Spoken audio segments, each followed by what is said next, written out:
Então, começando, esse é o nosso segundo encontro virtual para o atendimento fraternal do dia 4/7 e eu passo a palavra então para a Elza. Elza, é com você, querida. Então, só que como agora meus slides estão com você, eu não tenho como mudar aqui. Você pode mudar para mim, Sim. por favor?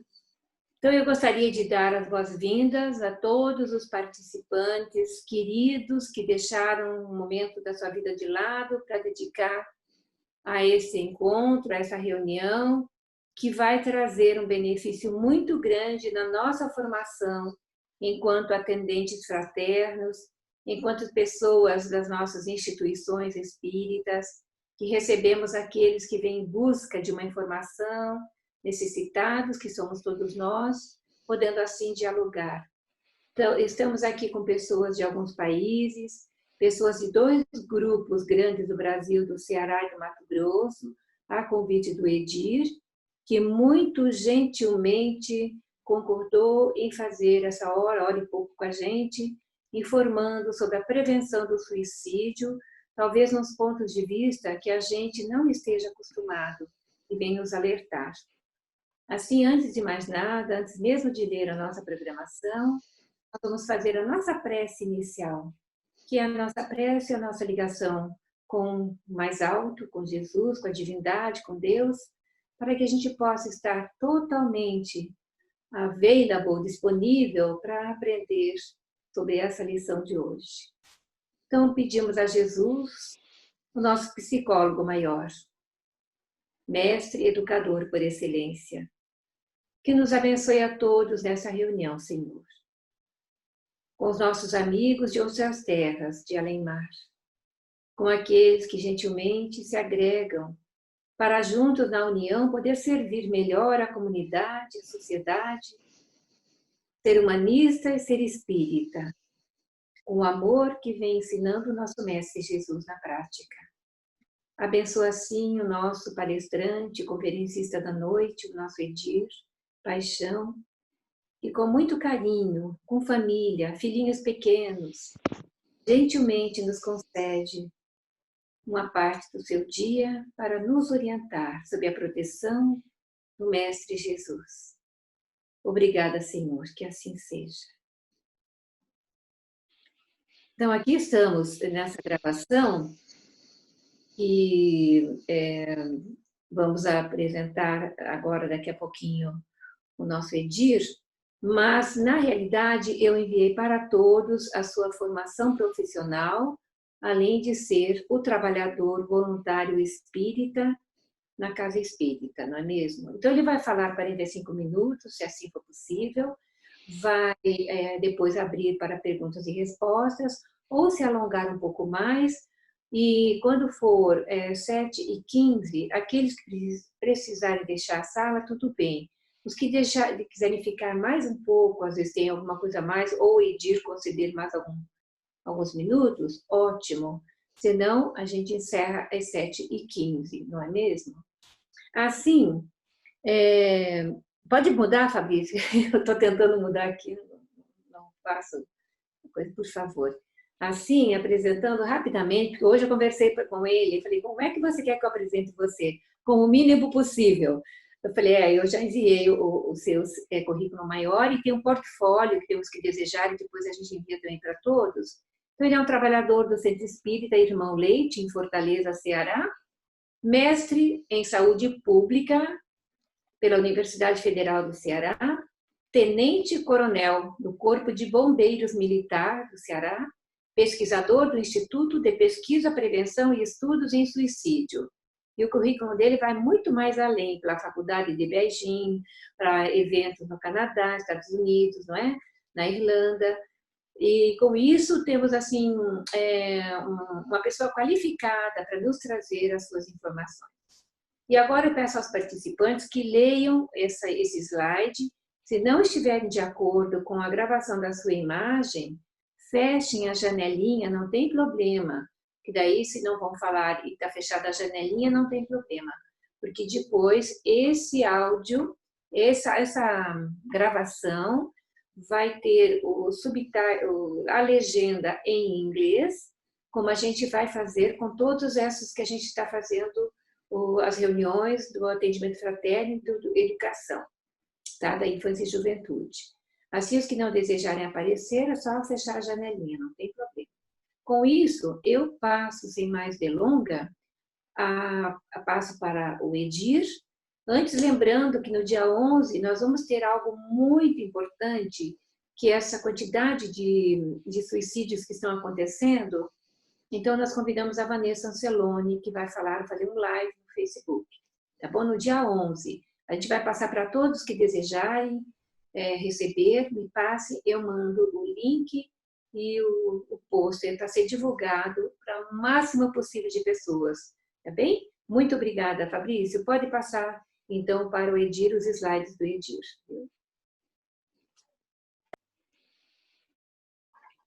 Nós estamos com 46, tá? Joia. Posso começar? Pode começar, vou só colocar os seus slides.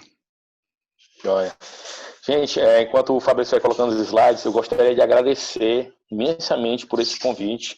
Quem me conhece já sabe que eu tenho uma felicidade de trabalhar com esse tema, porque isso causa estranhamento para algumas pessoas. Como é que você gosta de trabalhar com um tema que vai falar sobre a morte? E eu costumo dizer, tudo que a gente quer é evitar essa morte prematura, essa morte fora da hora. O que nós queremos é causar o desejo, a pulsão da vida nas pessoas, empoderar através do conhecimento, porque o conhecimento é poder. Então, diante disso, eu queria dizer que existe um grupo internacional chamado de Samaritanos, The Samaritans, que surgiu justamente com essa questão do conhecimento, tá?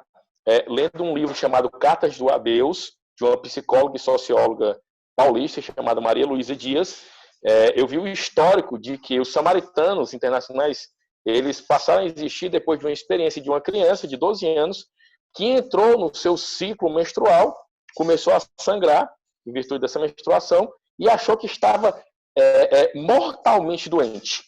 E aí essa criança veio a morrer por suicídio, tá? Achando que estava com essa enfermidade grave, que ia sofrer muito, abreviou seus dias em virtude de um desconhecimento a respeito da biologia do seu próprio corpo. Um padre nessa cidade, muito tocado e comovido com a morte, com o suicídio dessa jovem, ele passou a entender que era preciso informar as pessoas. Informar, porque o conhecimento ele vai nos ajudar a prevenir, a salvar vidas. E aí ele começou a compartilhar conhecimento, a escutar as pessoas, e a partir daí se desenvolveu os samaritanos, que vieram para o Brasil, tá? Eu estou no Brasil agora, né? Que vieram para o Brasil e são chamados aqui no Brasil de Centro de Valorização da Vida. Vários voluntários na maioria dos estados do Brasil que atendem gratuitamente através do telefone 188 aqui no Brasil e através do link www.cvv.org.br. É possível conversar com pessoas se um indivíduo se encontra, se uma pessoa se encontra angustiada, estressada, ela pode conversar com pessoas online, treinadas para esse tipo de diálogo, que é o que a gente pretende fazer hoje, né?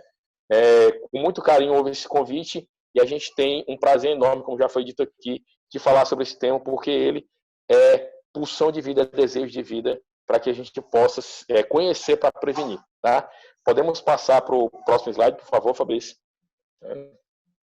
Só um minutinho, deixa só o Luiz Graço conseguiu traduzir os slides todos agora à tarde. Ele fez inglês e português no mesmo slide, em consideração a Sophie e ao Peter. Então, se o Fabrício recebeu os slides e puder compartilhar os slides em inglês e português, o que vocês acham? Nós dois vemos sem problema. Podia ser, sim. Eu não recebi os slides. Quem tem os slides pode, por favor, enviar? Luiz Graça, envia, por favor, para o Fabrício. Elsa, muito obrigado, mas continuar, não há problema. Joia.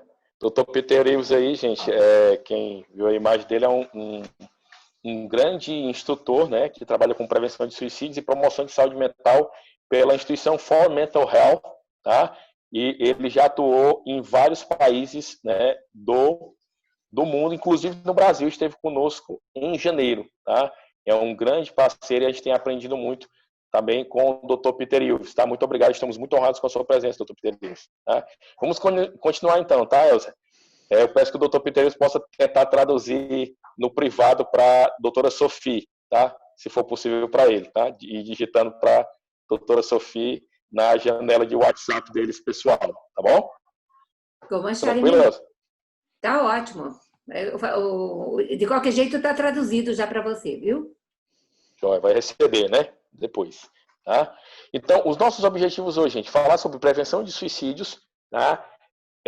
Envolvendo a família e o centro espírita à luz da ciência, da doutrina espírita e, mais especificamente, na suicidologia, que é a ciência que estuda os suicídios. Tá? Então, existe a ciência no geral e existe a suicidologia também, e existe a doutrina espírita, que é conceituada pelo seu codificador Allan Kardec como ciência. Uma ciência que é baseada na comunicação com o plano espiritual, com espíritos, né, de homens que estiveram aqui na Terra, na sua maioria, que estão agora no outro plano. Tá? E aí, gente, a gente vem conceituar, tá? Nosso objetivo hoje, conceituar suicídio e tentativa, apresentar a relação e relevância da prevenção para a doutrina espírita, especificamente no atendimento fraterno, indicar sinais verbais e de comportamento diretos e indiretos que estão associados ao suicídio e que outras pessoas, observando esses sinais, possam fazer um acolhimento, um encaminhamento e um acompanhamento dessas pessoas, tá? Em situação de crise.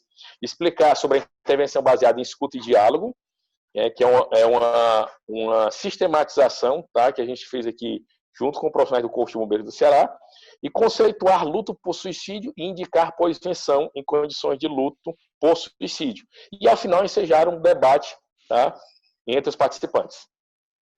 Podemos ir para o próximo slide, Fabrício, por favor. E aí, gente, o nosso slide principal mesmo do assunto, tá? Começando os slides principais. O que é o suicídio e a tentativa de suicídio? Gente, para a ciência, tá? Para o nosso mundo material aqui, existem diferentes formas de tentar explicar o fenômeno do suicídio. E aqui eu trouxemos, né, nesse slide, uma visão da Organização Mundial de Saúde, OMS, tá? Da psicologia, da sociologia, e aqui para os nossos irmãos e irmãs religiosos, tá? E outros também que seguem a doutrina em outros países, doutrina espírita, a visão da doutrina espírita, porque esses conceitos, eles se expandem ou se contraem dependendo da área do saber, dependendo de onde eu estou falando. Então, OMS, Organização Mundial de Saúde. E aí eu peço ao Fabrício que, se ele puder, digite o nome de alguns livros que eu vou citar, tá? Para que depois vocês possam ter acesso através da janela do bate-papo. Tá? O primeiro livro que eu gostaria de citar é o livro Prevenindo o Suicídio, um Imperativo Global, que em inglês não existe uma versão em português, existe em inglês e espanhol. Em inglês se chama Preventing Suicide, a Global Imperative. Então, se o Fabrício puder digitar lá na janela do bate-papo, depois vocês podem, tá, anotar, tomar nota. No começo dessa publicação, na página 11 e 12, ele vai falar sobre a questão do suicídio e da tentativa. E ele vai definir o suicídio, conceituar como o ato deliberado de uma pessoa se matar. E aí, uma primeira lição, um ato deliberado e não um ato coagido, forçado. Muitas pessoas entendem que Sócrates, por exemplo, foi suicida. Porém, Sócrates foi sentenciado a beber uma taça de veneno. Sócrates, ao pegar essa taça e bebê-la, ele está executando a sua própria morte. Esse movimento é um movimento de a própria pessoa engolir, ingerir o veneno e morrer. Mas Sócrates não desejava morrer. Sócrates foi coagido. Sócrates foi sentenciado, recebeu uma sentença de morte e essa foi a forma que eles decidiram que Sócrates deveria morrer, através da bebida chamada cicuta. Tá? Então, Sócrates não foi um suicida de acordo tá, com a definição, com a conceituação da OMS, porque não foi um ato deliberado, foi uma coação. Tá? Então, um primeiro ensinamento aí que a gente tem da ciência. Do ponto de vista sociológico, existe um livro muito famoso chamado O Suicídio, escrito por um francês chamado Émile Durkheim. Esse livro, de acordo com pesquisadores da atualidade, como o português suicidologista chamado Daniel Sampaio e tantos outros suicidologistas do mundo, acreditam que esse livro ele foi superado em muitas formas, observaram algumas falhas de metodologia nesse livro, mas de uma maneira geral, conhecimentos trazidos nesse livro são extremamente relevantes para a gente poder entender também do ponto de vista sociológico o suicídio. Porque Durkheim sustentava que o suicídio não era simplesmente um ato individual, que existe relação do indivíduo com a sociedade, tá? Com as relações culturais, com outras pessoas. E aí eu cito o poeta Gibran Khalil Gibran, que diz o seguinte: ninguém comete um crime sozinho. Tá? E aí, outra parte interessante, o suicídio pode ser entendido como um crime, e aí, outro livro que é muito importante, né, para citarmos, é o livro Memórias de um Suicida, em inglês, Memoir of a Suicide, tá? Do espírito Camilo Cândido Botelho, psicografia de Ivone do Amaral Pereira.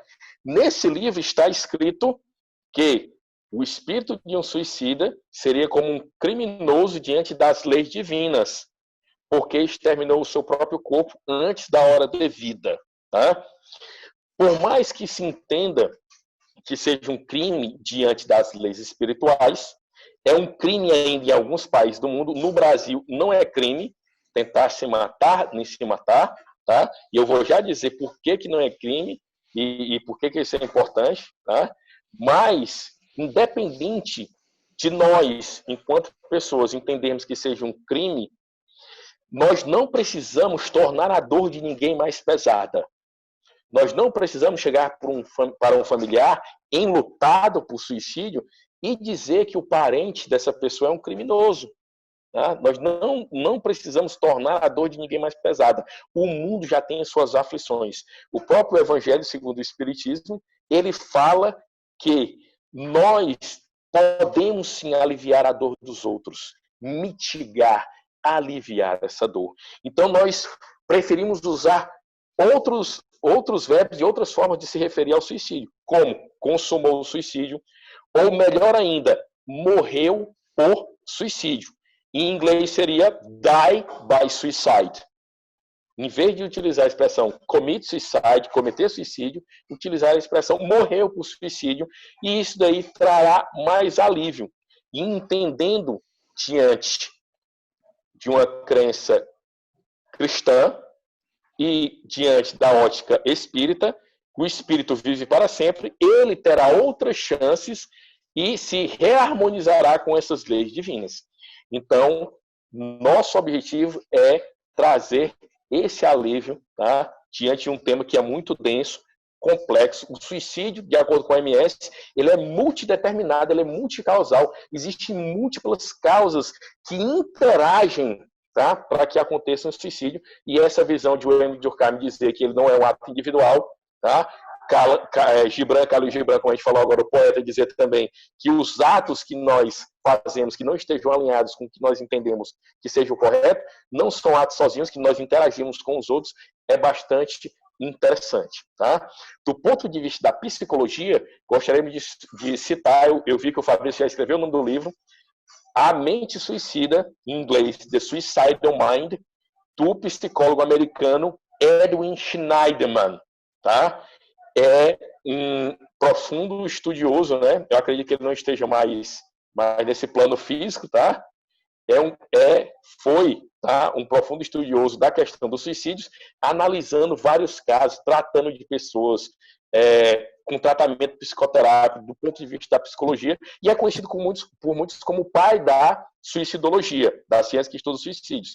Segundo Edwin Schneiderman, para se ter o suicídio é preciso consciência e voluntariedade. E aí, eu estou já até com a camisa aqui do Hospital Nosso Lar, né? do qual eu sou voluntário também, em Fortaleza, né, que é um hospital cadastrado como Hospital Espírita, tá? No Brasil.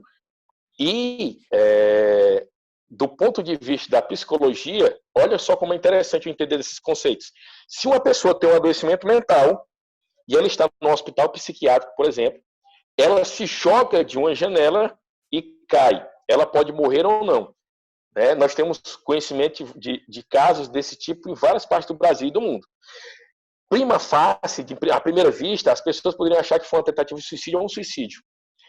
Mas quando nós investigamos as circunstâncias, e aí um exemplo que eu vou citar para vocês, de uma pessoa que tinha um adoecimento mental chamado esquizofrenia, e ela alucinava.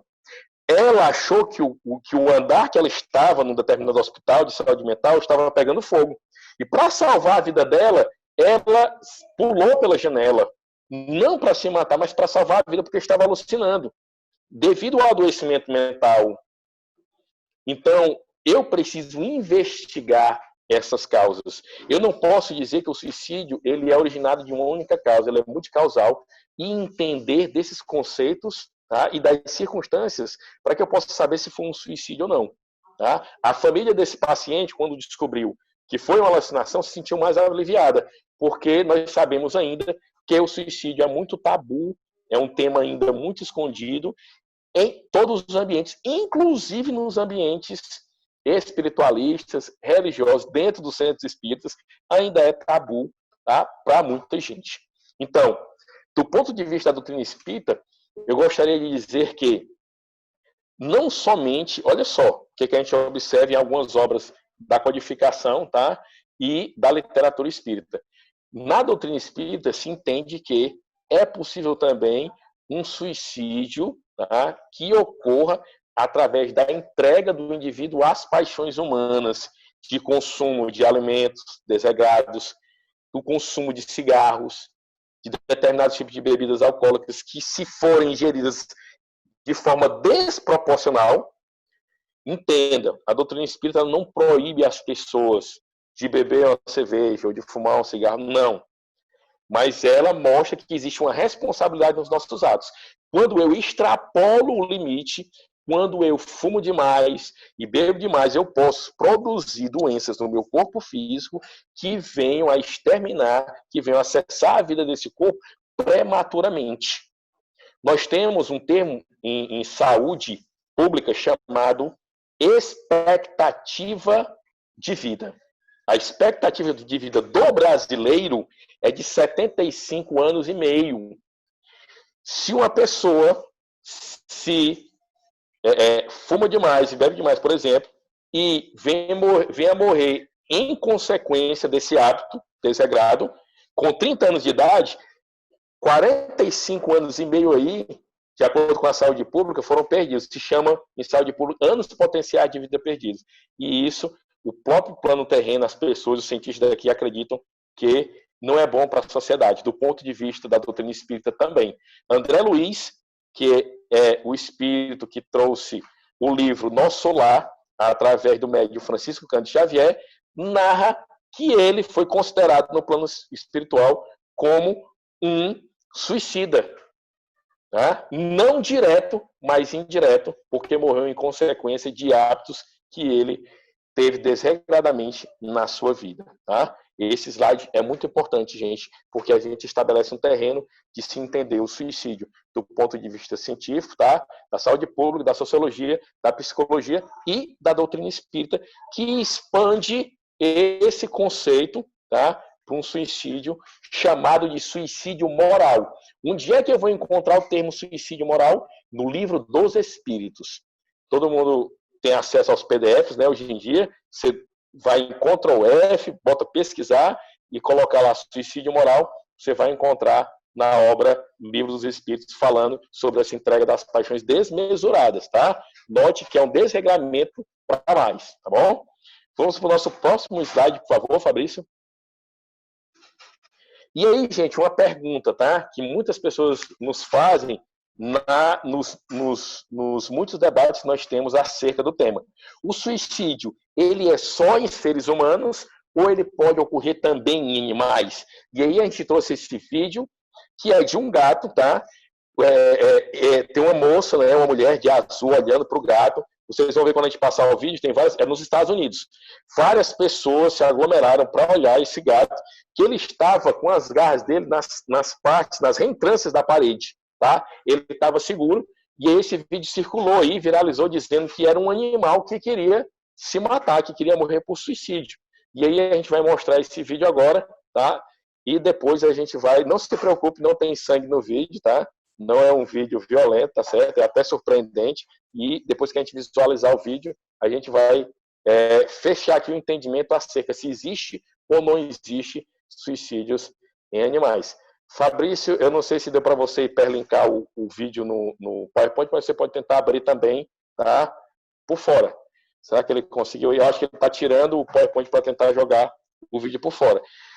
Onde é que a gente encontra, gente, essa questão de se saber se existe suicídio de animais ou não? No próprio livro do francês Émile Durkheim, é possível encontrar lá essa resposta, e também no livro chamado História do Suicídio. Esse livro é um livro, né, que eu também recomendo muito, que é de outro francês chamado Georges Minoir, tá? Daí o nosso amigo Fabrício conseguiu colocar aí o vídeo, né? Pode apertar o play, Fabrício, por favor. Estão observando aí, né? Muito alto, pessoas embaixo, aglomeradas, olhando, filmando, né? Que é uma coisa que ocorre muito com seres humanos, né? Numa circunstância de ameaça de tentativa de suicídio em edificações, tá? E muito alto, o gato cai em cima de uma areia e sai correndo, né?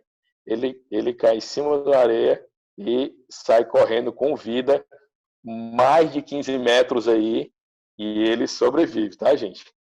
E aí eu quero que cada um de vocês lembrem da conceituação que a gente falou agora há pouco do ponto de vista psicológico. De acordo com Edwin Schneiderman, eu preciso de consciência e voluntariedade para poder morrer por suicídio. Os gatos, os animais, não têm consciência e voluntariedade. Portanto, não existe suicídio em animais. Durkheim reforça essa ideia do ponto de vista da sociologia e Georges Minoir, o francês, reforça essa ideia do ponto de vista histórico com seu livro História do Suicídio. A gente pode passar para o próximo slide, por favor, Fabrício. Tá? E aí, gente, atendimento fraterno, doutrina espírita e prevenção de suicídios, tá?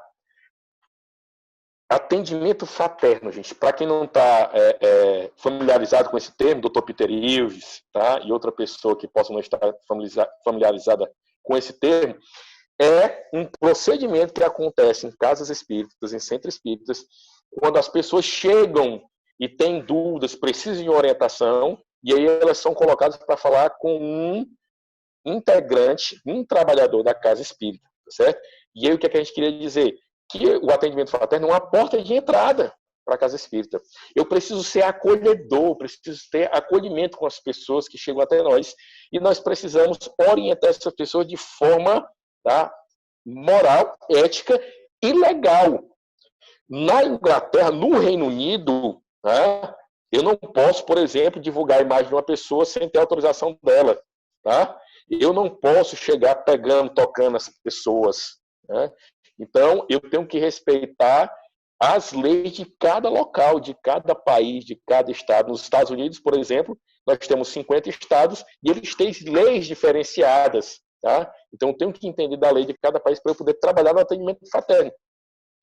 E aí, gente, no Evangelho segundo o Espiritismo, capítulo 5, tá? Ele vai falar sobre suicídio e loucura. Tá certo? Note, atendimento fraterno, tem que estar preparado, tem que ter conhecimento de doutrina espírita e tem que ter conhecimento das leis vigentes em cada país e preciso ter um conhecimento científico também para eu poder fazer um atendimento fraterno adequado, humanizado, acolhedor e com orientação que venha a ajudar as pessoas.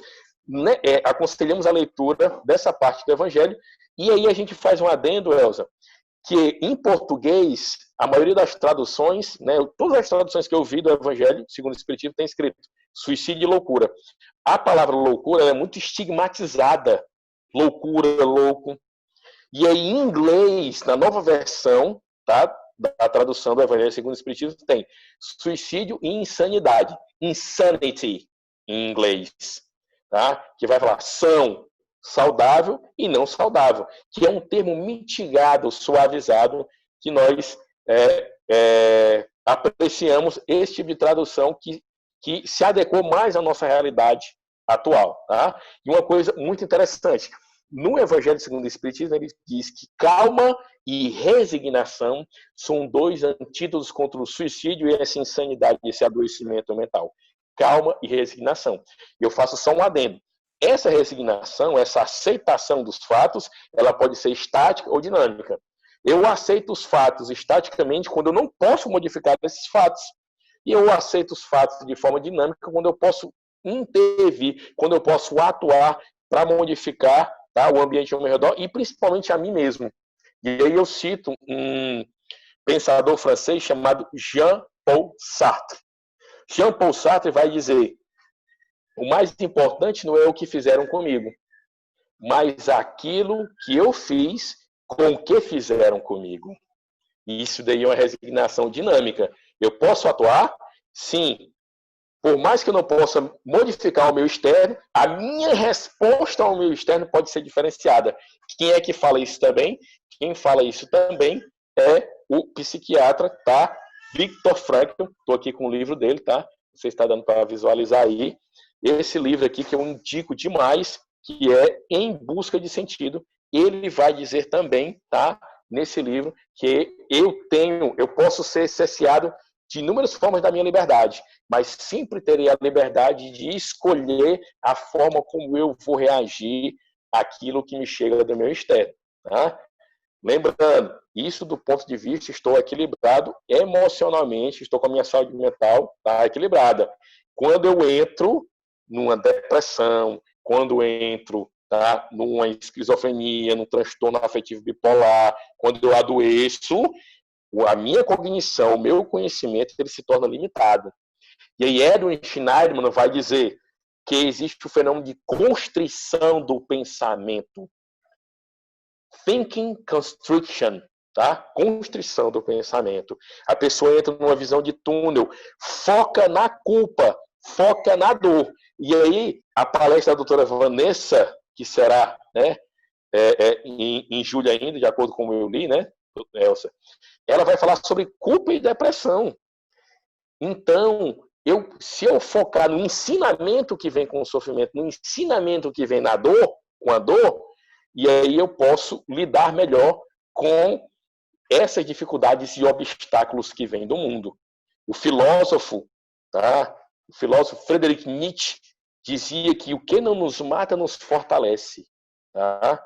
Então, a forma de reação para eu poder superar. Voltando só mais uma vez aqui para o Viktor Frankl, dizer que ele é o pai da logoterapia, a terapia do sentido. Ele diz que desespero é sofrimento sem sentido.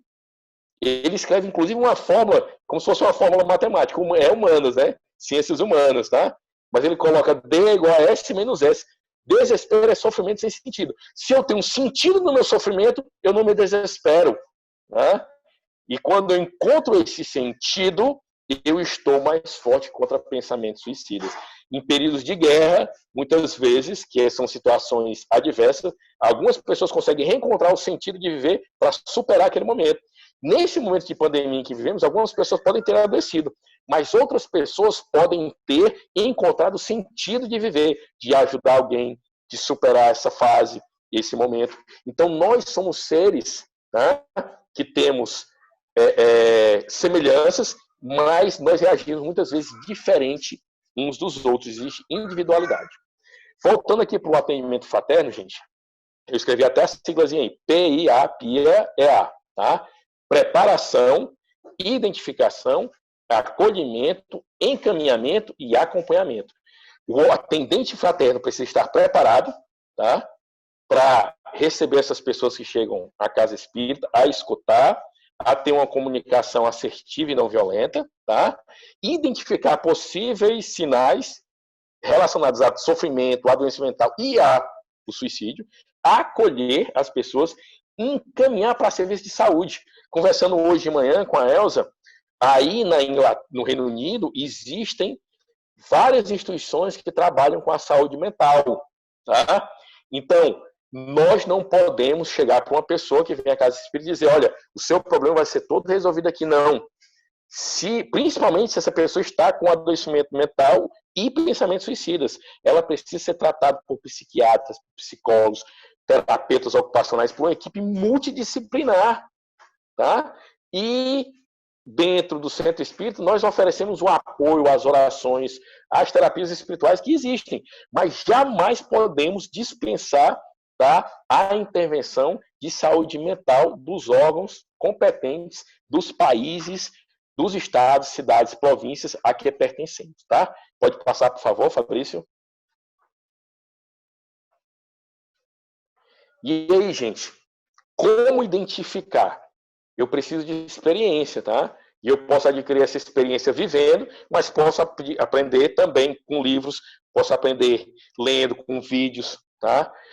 E aí eu queria dizer para vocês que o sinal é diferente de sintoma. Sinal é aquilo que as pessoas podem ver. Sintoma, muitas vezes eu sinto e alguém pode não ver. Eu posso estar com febre, tá? Se não for aferido com um termômetro, dificilmente alguém vai ver que eu estou com febre, porque eu preciso de um aparelho especial, ou seja, um sintoma. Tá? Sinal, quando eu verbalizo o meu comportamento, tá? Aí as pessoas podem notar. Então, a gente tem que estar atentos aos sinais de alerta. Esses sinais de alerta, gente, eu, tá, diante do que eu tenho lido, costumo classificar como verbais e de comportamento.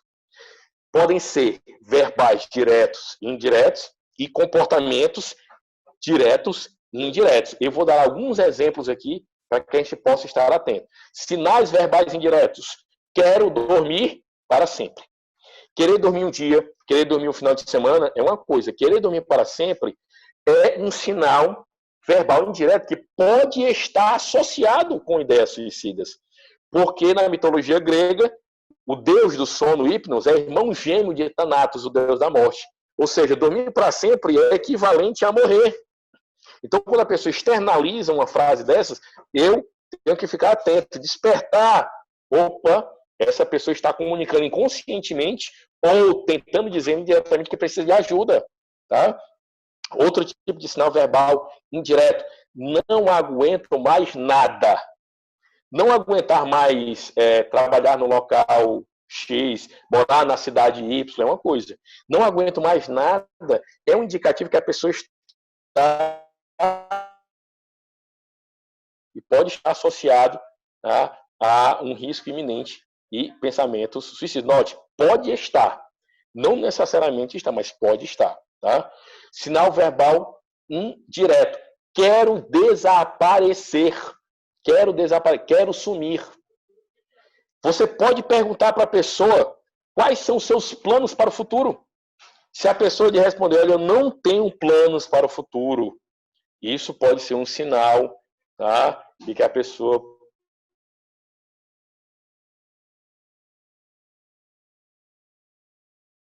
porque não ter planos para o futuro, tá? Quando a pessoa que analisa isso, pode ser um sinal verbal indireto. Tá? Sinais verbais diretos, gente. Quero morrer, quero me matar, quero morrer por suicídio. Olha só o que eu vou falar agora. Quero matar o meu chefe e quero depois me matar. Relações de trabalho, e outro francês que tem um trabalho muito forte também, Christophe Dejoux, vai falar das relações de trabalho, adoecimento mental e suicídio. Tá? Então, a pessoa fala diretamente que quer se matar e muitas vezes que quer matar outra pessoa e quer também se matar em seguida, que seria chamado de HS, homicídio, suicídio. Jamais devemos menosprezar uma ameaça de suicídio. Uma vez me perguntaram numa palestra como diferenciar quem está falando a verdade de quem está blefando com relação ao suicídio. Eu disse, não devemos nem procurar saber fazer essa diferenciação, porque não se pode subestimar nem menosprezar uma ameaça suicida. Comportamento, gente. Comportamentos diretos e indiretos associados, né, como sinal de alerta para suicídio. Quando o indivíduo menospreza o seu autocuidado, quando ele entrega pertences pessoais, planeja se matar, olha, não vou precisar mais desse celular, dessa camisa, desse livro, desse computador, e começa a distribuir seus pertences pessoais, inclusive aqueles que são fundamentais, que são de maior valor. Tá? Quando o indivíduo descuida tá, da sua segurança em determinadas práticas. Por exemplo, aqui em Fortaleza as pessoas nadam no mar todos os dias. Quando eu vou nadar no mar, eu vou com a nadadeira, eu vou com um flutuador, com colete, eu vou com outra pessoa ao meu lado. Quando a pessoa nada sem nadadeira, sem coletes, tá, sem flutuador, sem outra pessoa do lado, ela sabe que ela pode ter um mal-estar, uma cãibra muscular, ela pode passar mal, pode ser atacada por um peixe, por uma água viva. Então, isso pode ser um indicativo que a pessoa está pensando em sua morte. Na polícia militar, que a gente tem muito contato aqui, alguns profissionais às vezes vão para o enfrentamento em situações de assalto sem o seu colete à prova de balas, que pode ser uma demonstração, tá? Um comportamento indireto. O isolamento, a falta de desejo de praticar aquilo que gostava, mudanças bruscas, adorava cantar, adorava tocar violão, adorava jogar bola, adorava assistir televisão, de repente não faz mais sem uma justificativa, pode ser um sinal de comportamento indireto associado ao suicídio. E tem os comportamentos diretos, gente. A automutilação é o mais conhecido, a autoagressão, como um sinal direto, tá? Associado ao suicídio. Marcas roxas no pescoço, que podem ser sinais, tá? De asfixia, de tentativa de enforcamento, certo? Tentativa de suicídio, tá? Visualizados por outros, tá certo? São comportamentos diretos, tá? Relacionados ao suicídio. Aqui, gente, a gente precisa sempre de mais leitura. Eu queria... por isso que nós estamos citando vários livros, porque a gente quer instigar e incentivar que vocês leiam mais. Em 45 minutos não teria como a gente, né, aprofundar, tá, todo o tema. Podemos passar para o próximo slide, por favor, Fabrício? E aí, qual a nossa forma de acolher, gente? Presença, tá? E entrega. Eu não posso, num atendimento fraterno, tá? Eu não posso, dentro da minha família, com um parente meu, me predispor a ajudar a escutar essa pessoa e tá, vou te escutar, avó, mas eu estou no celular ao mesmo tempo. Eu estou olhando para a televisão, estou olhando para você, eu estou menosprezando a sua dor, eu estou te julgando. Eu tenho que ter presença e entrega. E aí tem aí, entre parênteses, oração. A oração nos ajuda a nos acalmar, tá? E a transmitir essa energia positiva para outra pessoa. Note que, inclusive, pessoas que não acreditam em Deus recomendam a oração. Como o cientista, historiador brasileiro chamado Leandro Carnal, que diz que a oração é a meditação, que ela visa principalmente melhorar aquele que ora. Então, se eu estou bem, eu preciso estar bem para atender uma pessoa em sofrimento, eu vou estar em melhores condições de ajudar essa pessoa, tá? Escuta ativa, gente. A minha escuta no atendimento fraterno, dentro da minha casa com a minha família, dentro da minha profissão, ou até numa situação mesmo de tentativa de suicídio, como bombeiro, que eu sou um profissional de segurança pública, ela não pode ser uma escuta passiva, ficar com cara de estátua na frente da pessoa. Eu vou estar escutando, em alguns momentos eu vou fazer pequenas intervenções para conduzir esse diálogo. De que forma? Diretivamente, buscando direcionar o diálogo, tá? A escuta para a vida, para o desejo de vida. E aí existem estratégias que nós vamos enunciar, tá? Em uma outra oportunidade a gente poderia aprofundar. Nós temos materiais também que a gente pode ceder para vocês, aqueles interessados, tá? Procurem a Elza e o Fabrício, tá? Depois que muitos materiais para passar para vocês. E aí, Prime SOS, primeiros socorros verbais, P de paráfrase, parafrasear, usar as palavras da pessoa para se ligar a ela. Eu não vou contar sobre a minha vida, tá? A gente já observou várias vezes situações de crise, a pessoa chega para contar a sua história e a outra diz, não, mas eu sofri mais, e começa a comparar a sua dor com a dela. Não. Se eu estou ajudando outra pessoa, ouvindo, atendimento fraterno, e a história da pessoa naquele momento. Tá? R, refletir. Tá? Refletir, tá? Palavras em algum momento, repetir as últimas palavras que a pessoa fala, refletir até o comportamento. A pessoa vem falar comigo, eu equalizo o olhar com ela. A minha postura não é uma postura altiva, não é uma postura, não é uma cabeça para cima, acima da pessoa que fala comigo, tá? A gente encontra esses conhecimentos no livro O Corpo Fala e em outros livros que falam sobre a linguagem corporal, Body Language, tá? David Matsumoto e tantos outros estudiosos aí ao redor do mundo sobre a linguagem corporal. Eu reflito, tá? essa postura de igualdade, de fraternidade, de cooperação, tá? O I do inglês, I message, mensagens eu. Eu estou me importando com o que você está falando, eu me importo com você, eu estou aqui. E aí você vincula, cria o rapport, o vínculo, tá? M, minimal encouragement, tá? Encorajamentos mínimos. A pessoa está falando, eu balanço a cabeça, eu falo, e depois? E aí eu mostro para a pessoa que eu estou interessado na fala dela. O E, emoções. No livro Comunicação Não Violenta, tá? Que a gente tem o PDF dele gratuito, e-book gratuito, ele vai falar das emoções. Não só as emoções do atendente fraterno, mas as emoções não só as emoções de quem está atendendo, mas de quem é atendido, dos dois. E aí nós recomendamos que atendimento fraterno não seja feito num ambiente fechado, que seja feito com a porta aberta e que possa haver 2 atendentes fraternos. Um que conversa com a pessoa que veio procurar orientação, tá? E outra pessoa que dá suporte em silêncio, mas está atenta à conversa. Porque, às vezes, olha as emoções. Um atendente fraterno pode sensibilizar e sofrer com o depoimento e vir a chorar e a perder até a condução desse diálogo. E aí entraria o outro conduzindo o diálogo. Tá? Note que são 2 pessoas conversando. Se o atendente fraterno perder esse controle e devido às suas emoções, a sofrer, porque descobre naquela pessoa que está procurando uma mesma dor dela, tem uma outra pessoa ali para ajudar naquela hora. E é o que a gente aconselha. 2 pessoas num ambiente que tem uma porta aberta. Reservado, sim. Mas, inclusive, até uma via de escape. Porque aquela pessoa que chega até você, ela pode estar violenta. E ela pode ser agressiva. Porque a gente falou que a ideação suicida pode também estar associada a um desejo também de agredir outras pessoas. Tá?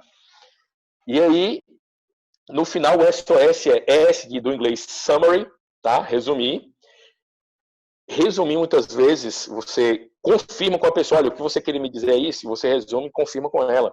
O O, de perguntas de final aberto, open-ended questions, tá? Você descobre o que é que foi positivo para aquela pessoa, ela disse, olha, eu estou sofrendo muito, mas a minha avó é uma pessoa maravilhosa, e você pode explorar isso nesse diálogo, porque é da vida dela, não é da sua. Pergunta de final aberto.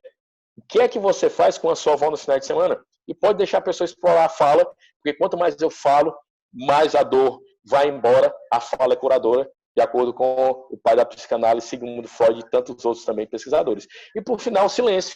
Às vezes a pessoa chega à casa espírita e só chora e está em silêncio. Você não vai forçar essa pessoa a falar. Você faz o quê? Volta aqui para o slide. Presença e entrega. Oração, você está ali do lado, é uma presença protetora, acolhedora. Muitas vezes acontece isso. Não force as pessoas a quererem falar se elas não estão em condições. Simplesmente acolha. Acolha nesse silêncio presencial, né, em meditação e oração. Tá?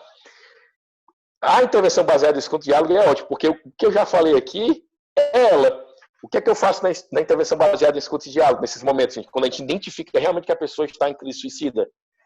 Escuta ativa, que eu já falei, escuta empática, esse é escuta empática, comunicação não violenta, comunicação assertiva. O que é a comunicação assertiva? É uma comunicação de cooperação, é uma comunicação de igualdade, em que eu uso a minha economia de palavras, mas digo aquilo que precisa ser dito de forma respeitosa e acolhedora.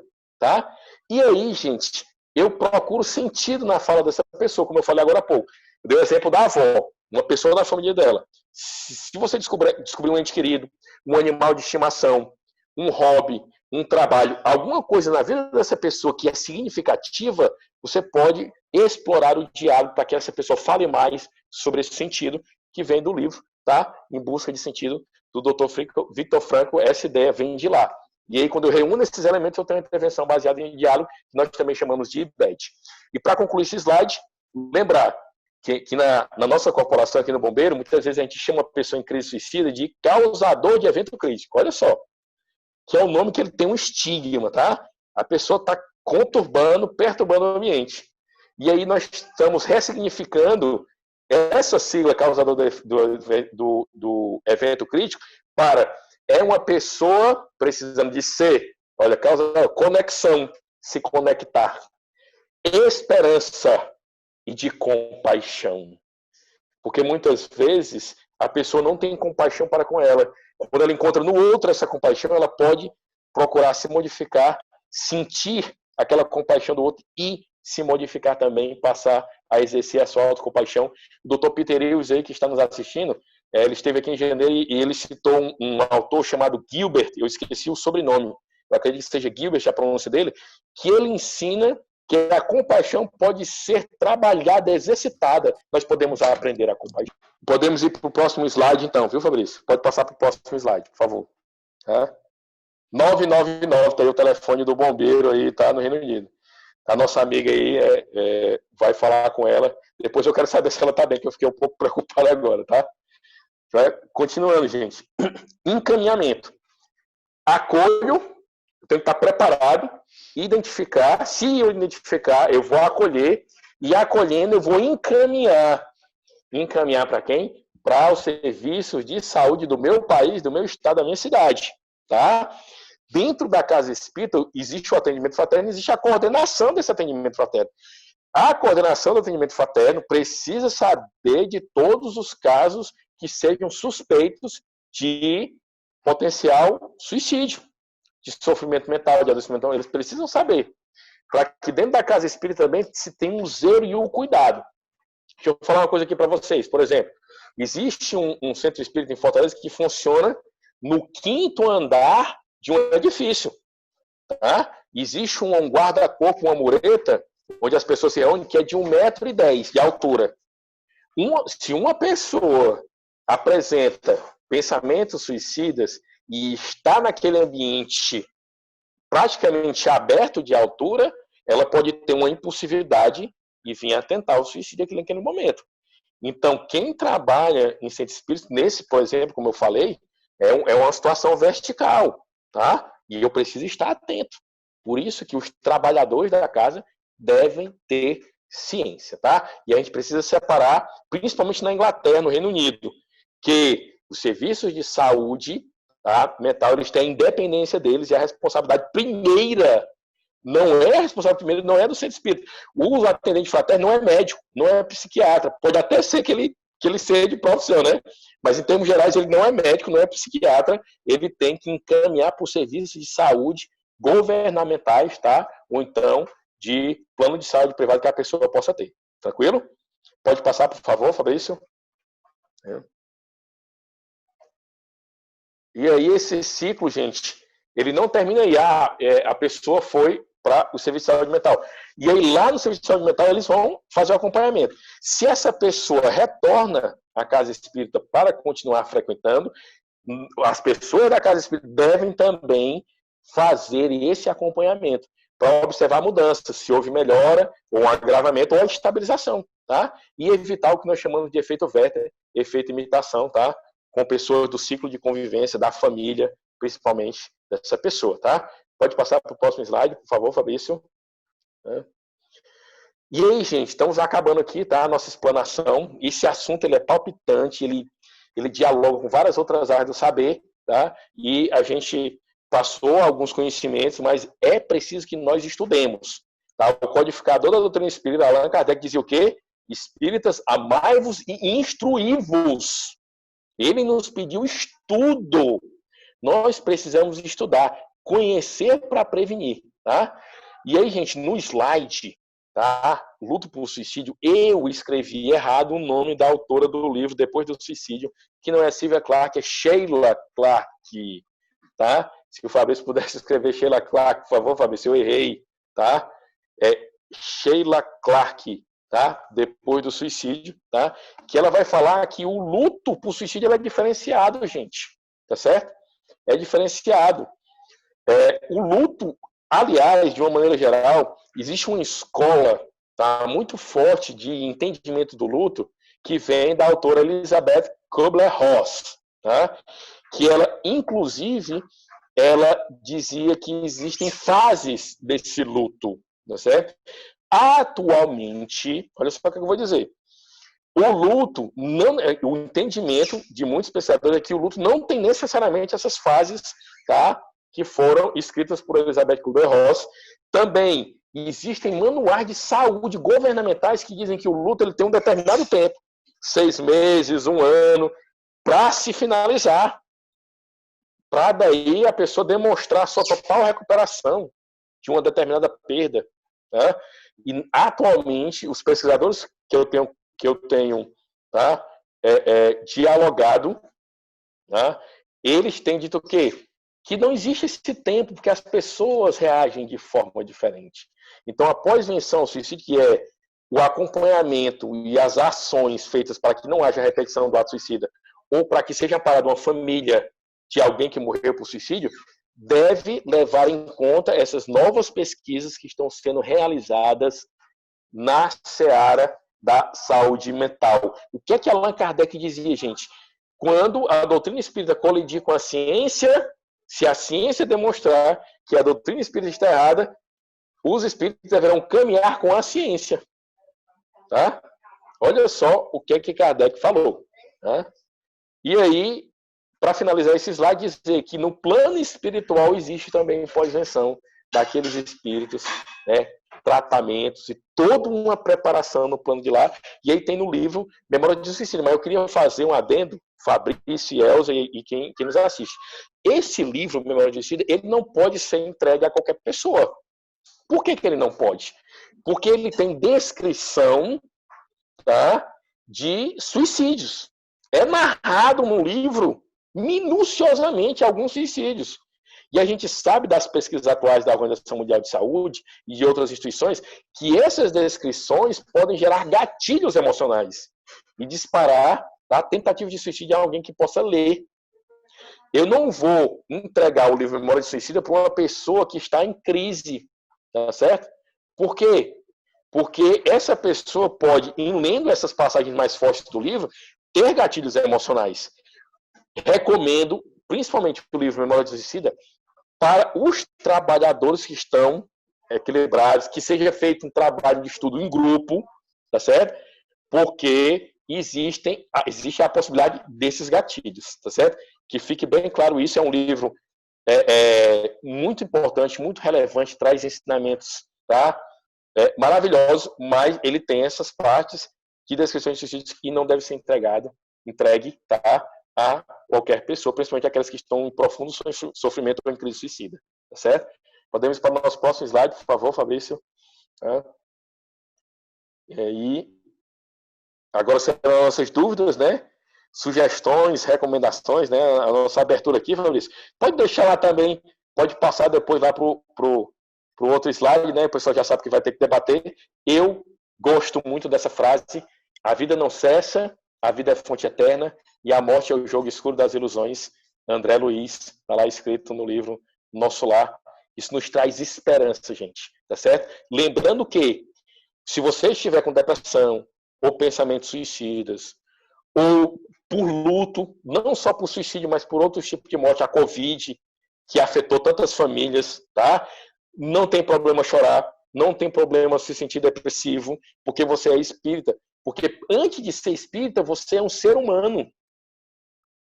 Antes de entender ou de abraçar ou de acreditar em doutrina espírita, você é um ser humano. E os seres humanos podem ficar doentes, depressivos, chorarem, sofrerem por luto, tá? Faz parte da nossa essência humana. A gente precisa aprender com a doutrina espírita o que é que ela tem de bom que possa nos ajudar a lidar com as dores e os sofrimentos do mundo a partir da principal ênfase que a gente encontra nela: consolação, doutrina consoladora. Muito obrigado, gente. Vamos para as nossas perguntas, tá?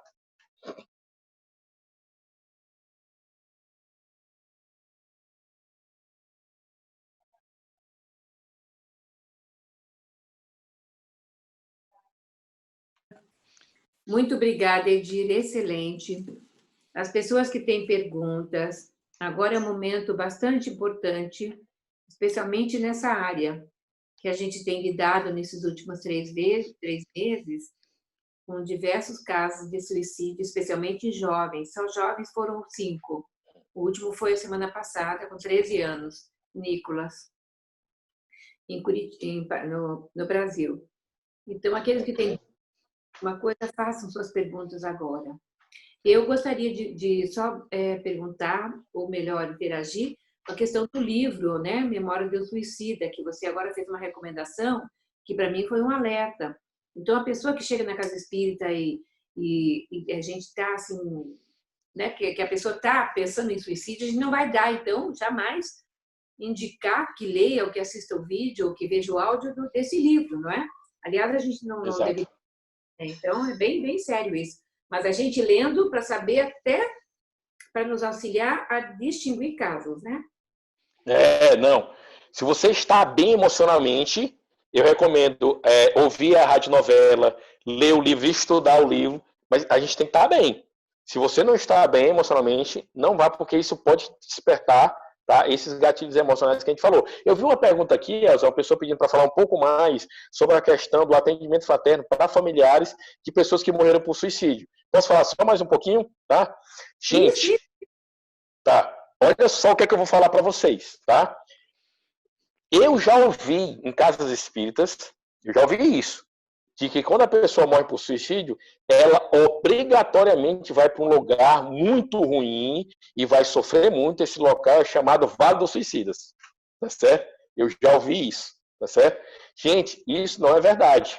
Nem todo mundo que morre por suicídio vai para o Vale dos Suicidas, ou vai sofrer demais, ou vai ser deformado na outra vida com a lei de causa e efeito. Não necessariamente. Cada caso é um caso. Existe proporcionalidade na lei divina. Tá? Deus é infinitamente amor. Tá certo? Existe sim sofrimento. Existe, está narrado no próprio livro Memória de um Suicida, como a gente acabou de falar. Mas existem mecanismos de resgate através do amor.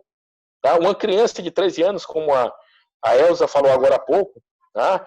Existe uma proporcionalidade, tá?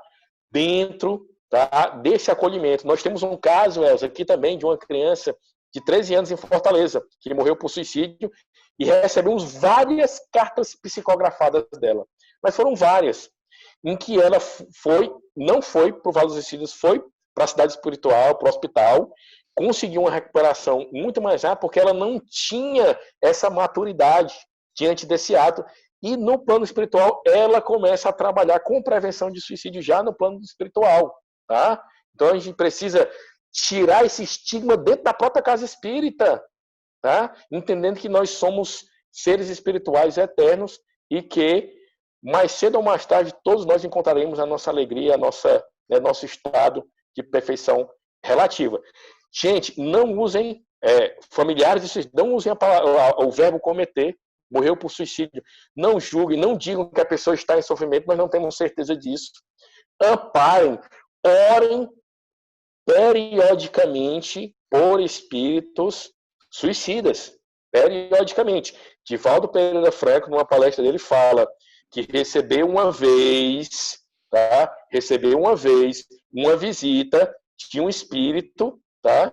Que ele não conhecia o semblante.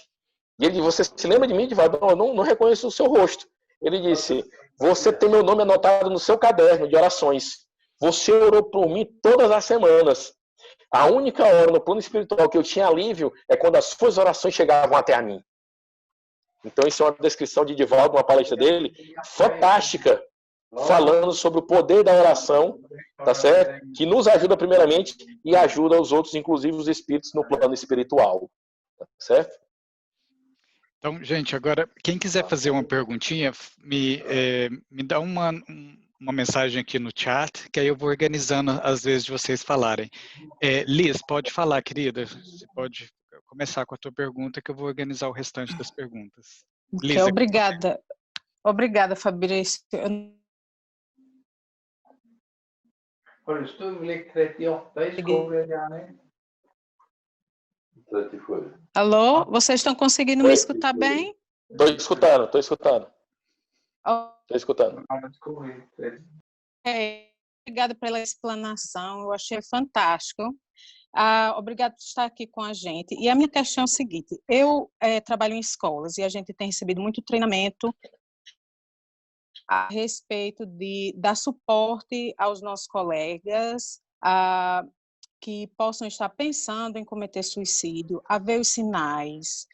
Inclusive, eu já fiz um outro treinamento online, muito simples, muito efetivo, e o que eles orientam aqui no Reino Unido é que a gente, quando vê esses sinais, seja bem direto com a pessoa, que realmente fale, você já pensou em praticar suicídio? Você está pensando dessa forma?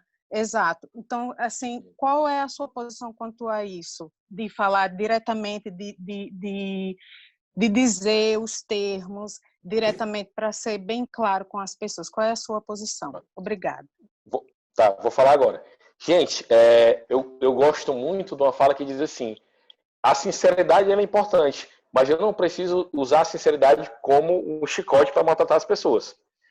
Depende muito como eu falo. Olha só o que eu estou te dizendo. Muito mais, às vezes, do que eu falo, é como eu falo. Tá? A minha voz, a minha energia, o meu pensamento tem que ser de acolhida. Jamais de superioridade, mas de fraternidade, de solidariedade. Isso, a ideia advém da comunicação assertiva. Então, eu posso sim perguntar para a pessoa, eu não quero ser tão direto, você está pensando em se machucar? Você está pensando em se ferir? Você está pensando em morrer? Se a morte viesse, ela seria bem-vinda? E posso também perguntar diretamente, você está pensando em suicídio? Mas quando eu perguntar, a minha entonação, a minha energia, o meu pensamento, o meu desejo não é de julgar, não é de chocar, mas de demonstrar a minha preocupação, o meu amor, a minha compaixão para com aquela pessoa. Você está pensando em suicídio? E aí é possível sim, mas atentando para a forma, para a intenção, para a tonalidade de voz, para a energia que emana da gente ao se fazer essa pergunta, essa acolhida. Tá? A nossa próxima pessoa a perguntar é o Carlos. Carlos, pode falar, querido. Obrigado, Fabrício. Parabéns, Edir, pela tua palestra e te agradecer pelo convite que você nos fez lá da sociedade, da participação aqui de 10 acolhedores fraternos, aqui da Sociedade de Estudos Espíritas Casa de Francisco, que fica aqui no município de Caucaia, na grande região aqui de Fortaleza. E realmente foi uma palestra. Eu fiz aqui algumas anotações, mas eu só queria dar um breve relato nosso lá, que a Sociedade de Estudos Espíritas era mais conhecida aqui no estado do Ceará e no Brasil pelo Lar de Clara, a Casa do Coração Azul, que é de Macedo, de Paixão já várias vezes, já esteve lá com a gente, e é dessa forma que vocês viram aqui, com muita informação e que nos traz muita reflexão. Lá na Casa de Francisco, nós há 2 anos ou mais, a gente está com uma nova experiência. Eu acho que já não é mais experiência, já é um fato.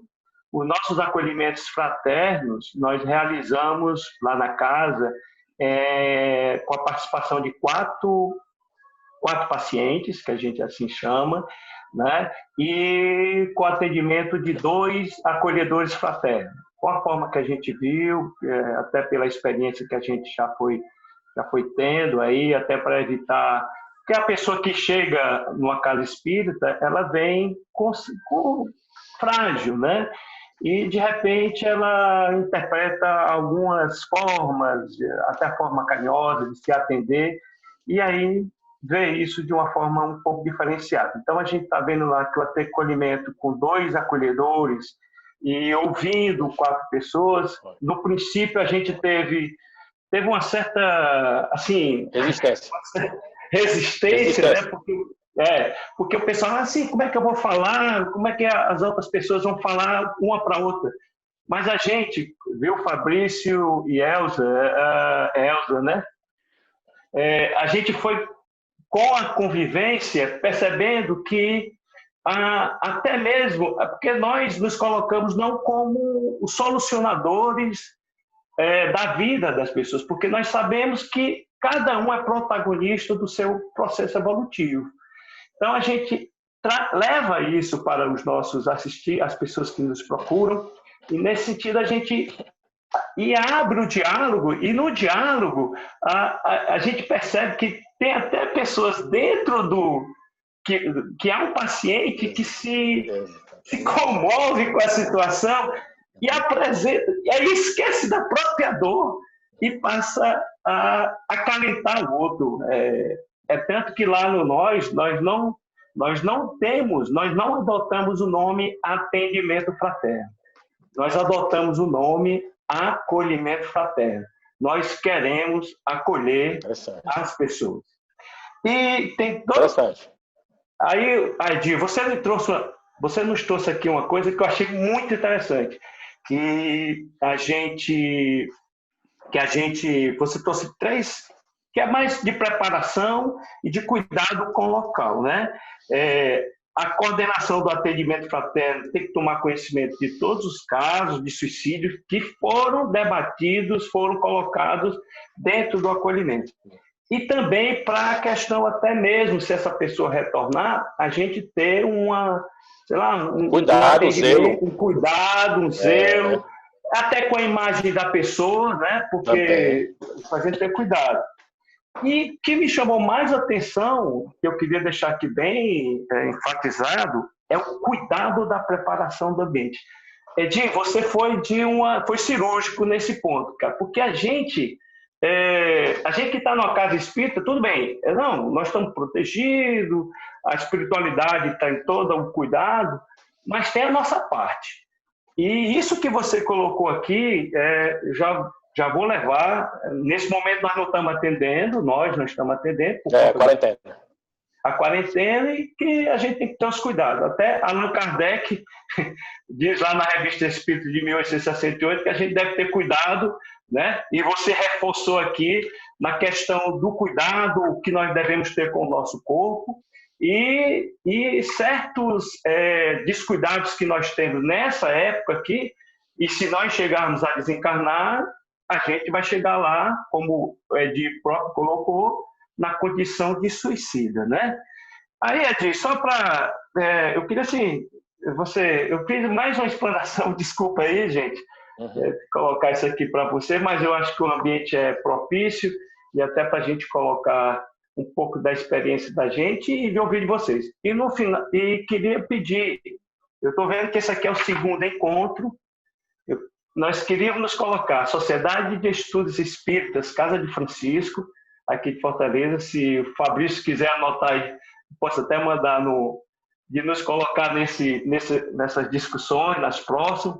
Nós somos acolhedores também, e para a gente ficar participando dos próximos eventos. Edi, obrigado, meu irmão.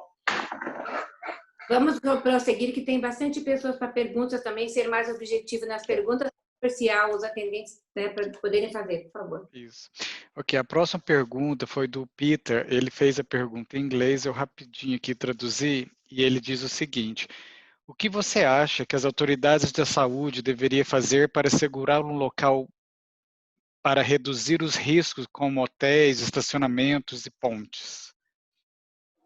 Excelente. O Peter também, ele falou comigo aqui no privado, né? Uma grande honra. Peter, gratidão enorme por você estar aqui, meu amigo. Né? Pessoa maravilhosa, Peter, né? Muito obrigado. Ele também falou sobre os planos de segurança, não foi? Safety plans, Peter? Do you want to know about the safety plans? Yes, Ajay, I'd love to hear your thinking, and obviously in Portuguese, to share with your group about the principle of everybody having a safety plan. Wonderful, wonderful principle. Yeah, please, your thinking. I will do that firstly, then I ask the first question. I will talk about the safety plan. Right? I love this idea, Peter. I love it. Positive. Okay? Pronto. Pessoal, o Peter, ele pediu, tá, que eu falasse sobre o princípio de que todos nós tivéssemos um plano de segurança contra o suicídio. Gente, isso é uma estratégia formidável, tá? Eu estou trabalhando aqui com o Capitão Alan Lúcio, eu ainda não falei nem com o Peter, mas a gente já está trabalhando, tá, na possibilidade de propiciar isso aos bombeiros aqui do estado do Ceará, tá certo?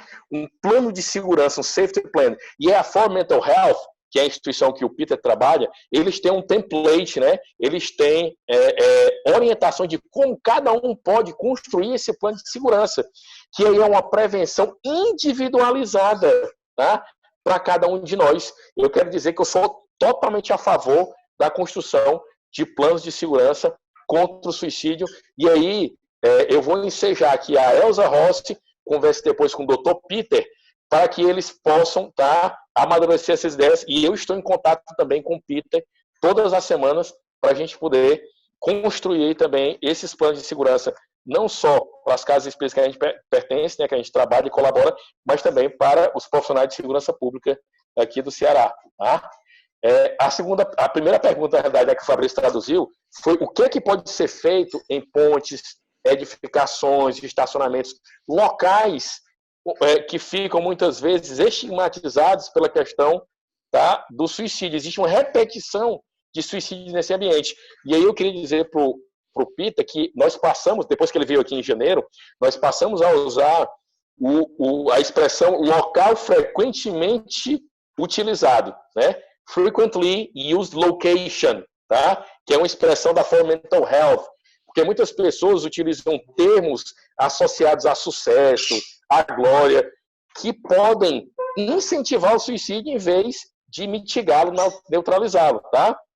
O que é que pode ser feito, gente? Barreiras mecânicas. E aí eu vou dizer até da minha própria experiência com o Peter, não sei se ele se lembra que eu conversei uma vez com ele, e ele diz assim, Edi, até plantas que são colocadas numa ponte, ou num parapeito, ou num guarda-corpo do edifício, elas dificultam a aproximação desse parapeito, dessa sacada, desse ambiente de projeção, de queda, ela já ajuda a reduzir a impulsividade. A impulsividade é um dos sentimentos mais atrelados à questão do suicídio. Então, quando eu consigo reduzir essa impulsividade, eu estou ajudando as pessoas, eu estou diminuindo o número dos suicídios. Note, Dr. José Manuel Bertolotti, autor do livro O Suicídio e a Sua Prevenção, trabalhou na Organização Mundial de Saúde muitos anos. Eles ajudaram numa estratégia seguinte, olha, os medicamentos eram vendidos em frasco, você abria o frasco, podia tomar todos os comprimidos de uma vez. Mudaram para blister, para cartela. Você para tomar um comprimido tinha que ir de um por um. Quando você vai abrindo, a impulsividade cai. Em vez de tomar 30 comprimidos, a pessoa poderia tomar 5, 6, e aí o nível de intoxicação dela seria muito menor, dando tempo ao atendimento no hospital, e muitas vidas foram salvas mudando o tipo de recipiente de venda de comprimidos de frasco para cartelas, para o blister. Tá certo? É um exemplo aí. Então, em pontes, barreiras mecânicas, vegetação, números de telefones do The Samaritans, linhas da vida, lifelines, tá certo? Em estacionamentos de cor cinzenta, de cor escura, pintar o estacionamento com cores vivas, com cores alegres, colocar mensagens que tragam a ideia de conexão com a vida, com a família, tá? Isso foi feito na ponte, na Coreia do Sul, numa ponte chamada Ponte da Morte. A Samsung patrocinou a reformulação da ponte. A pessoa agora hoje entra na ponte, sensores luminosos aparecem, onde se lê, já ligou para a sua família hoje? O melhor da sua vida está por vir. Isso é passageiro. O número de suicídios nessa ponte diminuiu em 85%. Tá? E hoje a ponte é chamada de Ponte da Vida, numa ressignificação também verbal, ressignificando, tá, aquele ambiente, a forma como as pessoas encaram aquele ambiente. E aí a neurolinguística, tá, vai explicar mais profundamente esses mecanismos para nós. Vamos para as próximas perguntas, por favor. Vamos. A próxima pergunta é de Eliana, ela escreveu aqui. Poderia falar sobre como atender, acompanhar pessoas após o momento em que tentaram suicídio? Excelente pergunta, tá? Eu conectei aqui o carregador do meu celular para não descarregar. Você vê que a bateria estava fraca, tá? Gente, não fiquem sozinhos com quem tentou o suicídio. Tentem pedir ajuda. Se a pessoa tentou de fato o suicídio, e aí eu queria fazer uma diferenciação aqui também. Esse tentar o suicídio, gente, é atentar contra a sua vida através de um método que você acredita que seja capaz. Se uma criança pega 2 comprimidos e acha que vai morrer com esses 2 comprimidos, é uma caracterização de tentativa de suicídio, porque ela pensava que aquilo iria matá-la. Então eu tenho que o quê? Prioritariamente levar para um hospital de saúde mental, para uma avaliação de urgência e de emergência. É o que eu recomendo depois de uma tentativa de suicídio. A pessoa recebendo a alta médica não significa que ela está segura, não. De acordo com muitas pesquisas, tentar o suicídio é o maior fator de risco para uma futura tentativa e consumação. Então, eu preciso de um acompanhamento. Sozinho, não. Peça ajuda de familiares, de amigos. Rede de apoio é uma palavra extremamente importante nesse sentido. Capital social, rede de apoio, tá? Não tente fazer isso sozinho. Você não tem como passar 24 horas da sua vida acordado cuidando de outra pessoa. Peça ajuda, tá? Fabrício, ó, como agora são quase 7h30, tem gente que precisa sair. Eu não sei se o Edir está disponível para terminar as perguntas. Termino. A gente sempre pergunta, porque você é o principal, não é? Os que desejarem continuar, maravilha, mas vamos então pôr um prazo, mais 15 minutos? Tudo bem? Tá, 15 minutos mais, tá bom? Okay. Obrigada. Tá joia. Pergunta da Diana diz o seguinte: a automutilação é visível o ceifar a vida? O tratamento é eficaz com o uso de medicamentos? O que fazer em situação de recaída?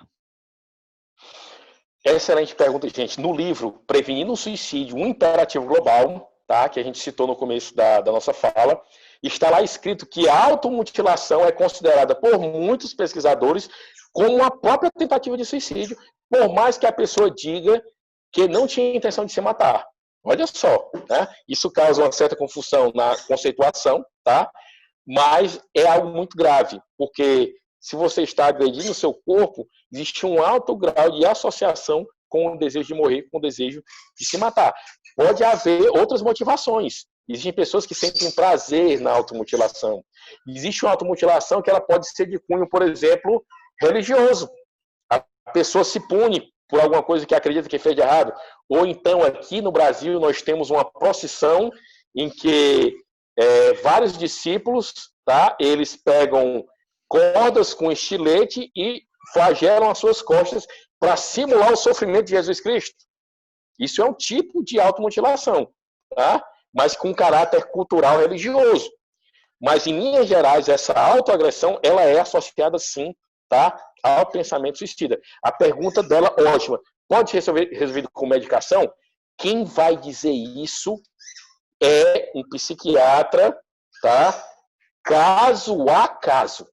Existem alguns casos que eu conheço que, sem medicação, com a psicologia, foram resolvidos. Existem outros casos que a pessoa estava tão deprimida, a serotonina, a dopamina, as substâncias do bem-estar e da alegria estavam tão em baixas que ela não conseguia responder à psicoterapia com o psicólogo. Então ela teve que ir para a farmacologia para poder reequilibrar essa substância no organismo dela, de forma que o cérebro começasse a reagir, a pensar corretamente, para que ela só então passasse a poder ficar suscetível ao benefício da psicologia. Então, eu preciso entender que cada caso é um caso. Por isso que é tão importante que eu tenha a avaliação de um psiquiatra e de um psicólogo que dialoguem entre si, 2 profissionais da saúde, e decidam se vai ser preciso ou não a medicação. Tá? A próxima pessoa é a Denise. Denise, pode falar. Tá, estava sem microfone. Em primeiro lugar, queria agradecer na palestra do Edir e o fato também de ter focado bastante que isso é para um grupo de atendimento fraterno, não é? Então, a gente não pode entrar tanto dentro da área que compete à psiquiatria. Eu sei que teve uma pergunta, que acho que é da Liz, né? Ela trabalha como professora. Liz, eu só gostaria de dizer que eu trabalho na área da psiquiatria na Inglaterra há 18 anos, né? Já trabalhei em hospital psiquiatra, hospital dia, hospitais presos que têm problema de saúde mental, então baixo e nível alto. E atualmente trabalho numa equipe da comunidade, não é multidisciplinar. E isso já é uma equipe especializada, que são os casos que os GPs não podem tratar. E existe todo um critério para se passar de equipe para equipe. Os GPs precisam fazer pelo menos 2 cursos de antidepressivos para poder fazer um encaminhamento, um pedido de avaliação para a nossa equipe, não é? Que é um Community Mental Health Team. E dentro do nosso acompanhamento, sim, os pacientes, nós fazemos o Risk Assessment, cada paciente tem o seu plano, o nosso atendimento ótimo. Existe tudo documentado, cada conversa telefônica que nós fazemos é documentado no computador, cada avaliação, cada intervenção, é tudo super documentado, a gente perde mais tempo até preenchendo os risk assessments e toda a avaliação no computador do que, na verdade, quase que até atendendo os casos. Os casos mais difíceis, todo dia, toda manhã tenho uma reunião no dia, que é o Risk Assessment, aquele sistema do Traffic Light, né? Os casos que já estão AMBA ou que estão REDS, são discutidos toda manhã pela equipe multidisciplinar. E os casos mais difíceis de pessoas que estão tendo recaídas, não é só no suicídio, mas outros problemas, porque o grupo multidisciplinar atende tudo, esquizofrenia, bipolaridade, depressão. Então, nos casos mais difíceis, nós temos ainda uma outra equipe mais especializada, porque o nosso é um atendimento contínuo. Então, são os gatekeepers do hospital, porque uma hospitalização, que é o tertiary care, nós somos secondary care, não é? O primary care é o GP.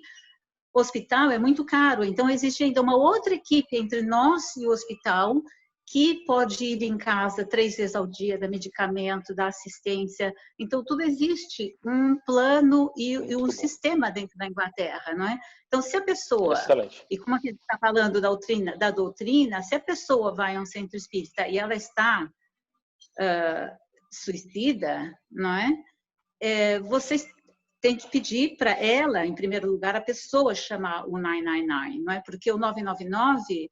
ele é para hospital, para polícia e para bombeiros. Só que dentro dos hospitais de problemas físicos, existe o Psych Liaison Team, que quando a pessoa está suicida ou está extremamente depressiva, qualquer problema, está se automutilando, cortando, o Psych Liaison Team faz uma avaliação rápida e eles é que são o time que vão, então, internar ou não internar. Hoje, se a pessoa estiver contra, mas precisa...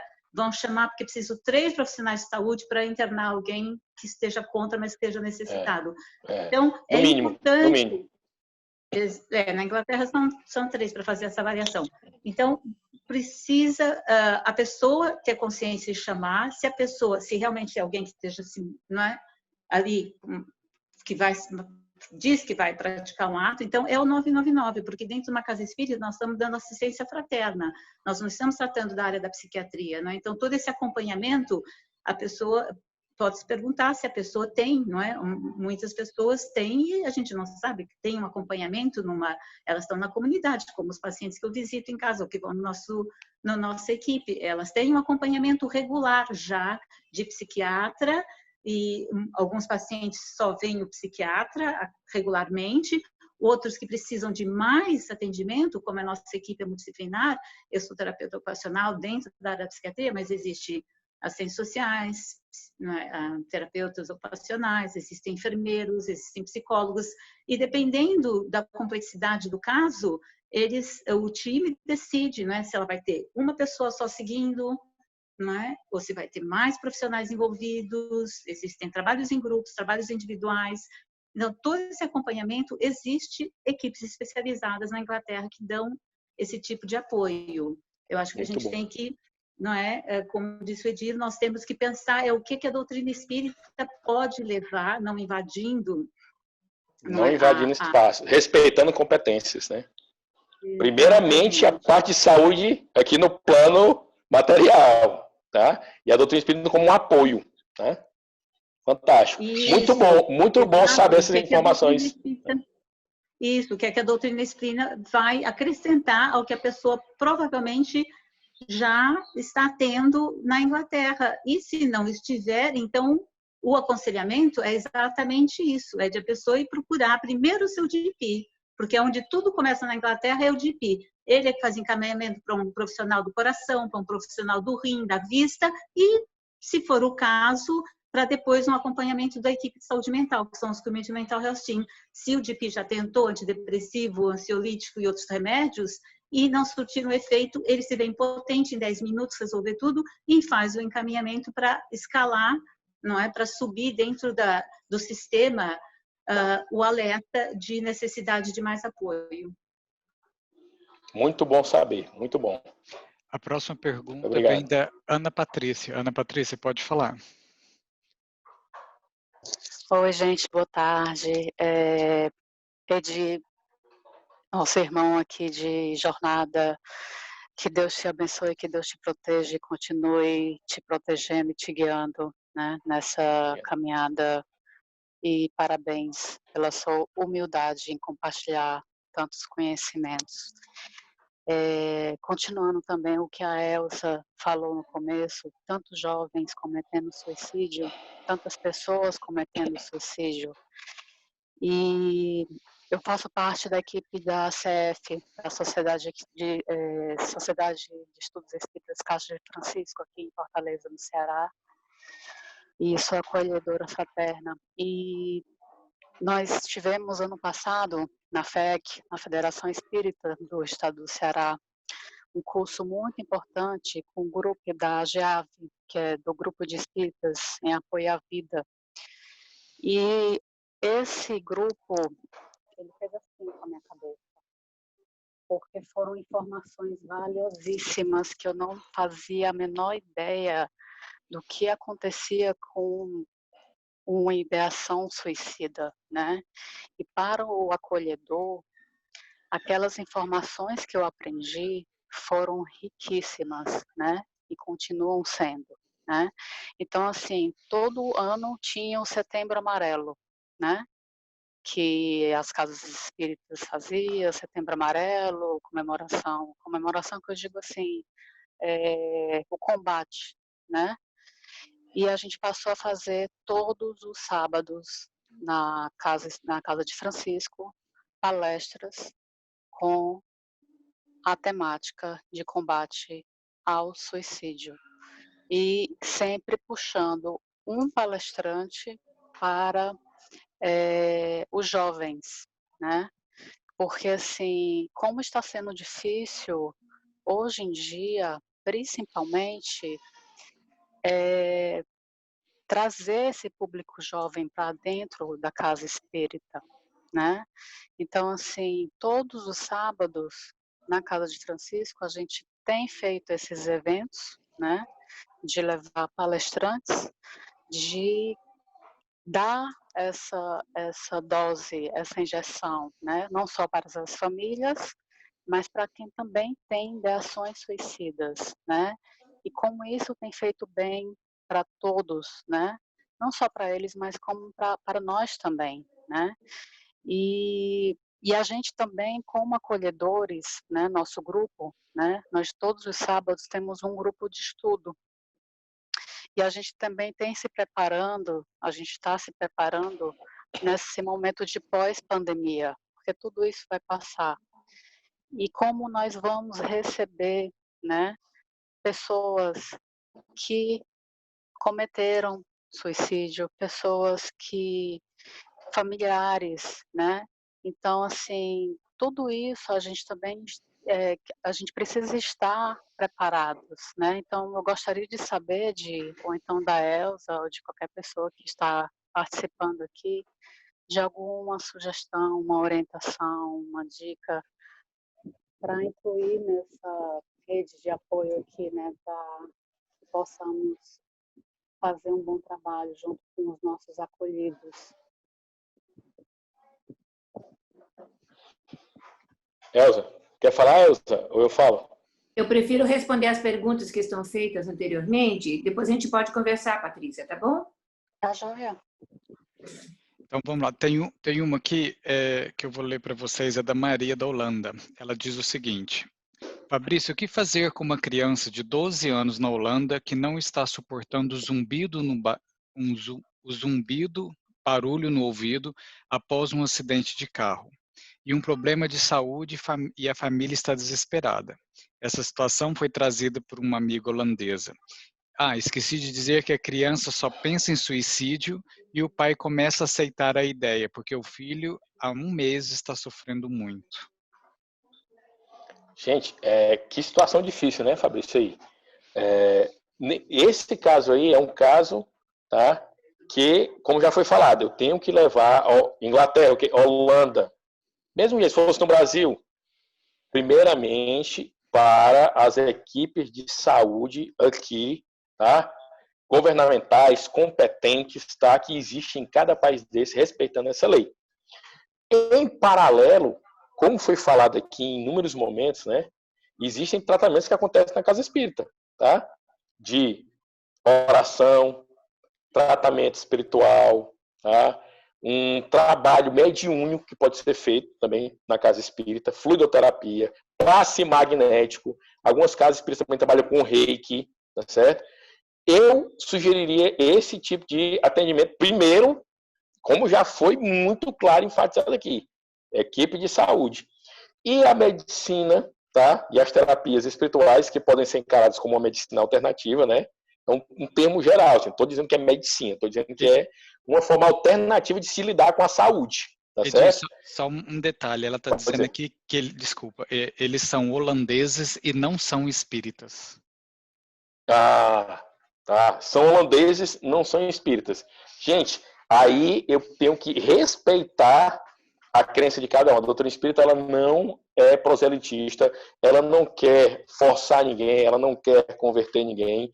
No seu caso aí, de apoio, você pode sim orar por ela, você pode levar o nome dessa criança para o centro espírita, pedir oração por ela, um trabalho mediúnico, um tratamento espiritual. Sim, isso pode ser feito. Agora, de parte da família e dos filhos, não temos como, nem devemos, mesmo que tivéssemos, não deveríamos ter nenhum ato de forçar essa pessoa, tá? Você pode orar e fazer esse trabalho à distância e recomendar que eles tentem os inúmeros meios que estão disponíveis na medicina terrestre, tá? Existem, inclusive na própria medicina terrestre, tá? Existe a homeopatia, existe a acupuntura, existem metodologias que não são propriamente medicamentosas.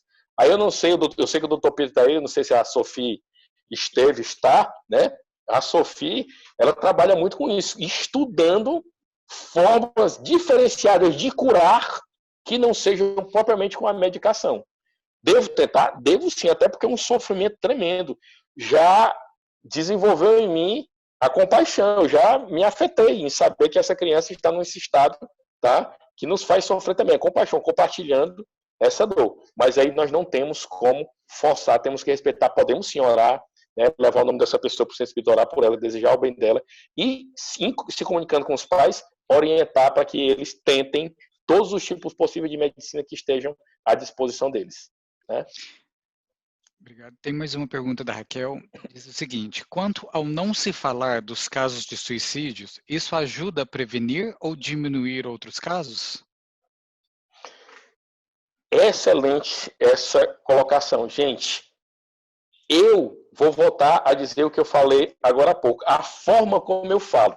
A forma como eu falo é para prevenir ou é sensacionalista? Aqui no Brasil existem jornais sensacionalistas, que eles abordam o tema do suicídio para ganhar ibope, como a gente chama aqui no Brasil, né? Ganhar audiência, vender mais jornais, aumentar o número de seguidores. Essa é uma forma desaconselhada. Tá? Em se retratando o suicídio, eu não devo indicar métodos, eu não devo expor cartas suicidas, eu devo preservar o nome de pessoas, não devo colocar fotos de pessoas em situação de suicídio na mídia, tá? Eu tenho que falar de forma sucinta, mostrar que existe tratamento, que os suicídios são evitáveis e colocar números de centro de valorização da vida, linhas da vida, onde procurar ajuda, e aí eu vou estar fazendo um trabalho de enfrentamento ao suicídio e não de incentivo. Então, a OMS diz, eu devo falar sobre a questão do suicídio, mas de forma responsável e prevencionista. Existe uma cartilha da Organização Mundial de Saúde para retratar o suicídio na mídia, para poder, né, falar sobre a questão do suicídio. Quem quiser, depois está aberto na internet aí no Google, mas eu também posso enviar, tá? Entre em contato com o Fabrício, que eu mando para ele manda para você, tá? Outra pergunta do Adriano nos diz: como atender mães cujos filhos já tentaram ou ameaçam morrer por suicídio? Gente, o que foi falado lá no Evangelho, tá? Segundo o Espiritismo, e que a ciência também nos diz: calma, manter a calma. Gente, manter a calma não significa, presta atenção, não significa que eu vou relaxar e não vou fazer nada, não. É que eu vou tentar me manter sob um controle e agir positivamente, tá certo? Procurando encontrar soluções. Vários jovens estão nessa situação da automutilação, da tentativa de suicídio. E aí eu digo para você, existem muitos materiais na ciência que possam ser dados a essa mãe. Existem conferências online, existem grupos de terapia em muitas cidades, terapias sociais em conjunto. Se for aí no Reino Unido, como falou, eu esqueci o nome dela, nossa terapeuta ocupacional que trabalha na área de psiquiatria aí na Inglaterra, tá? Pode ser até Denise, né? Como a Denise falou, existe uma estrutura, eu fiquei encantado com a estrutura que a Denise falou. Então, se está à mão, inclusive a Denise falou que muitos desses profissionais às vezes vão para casa da pessoa e dão o medicamento.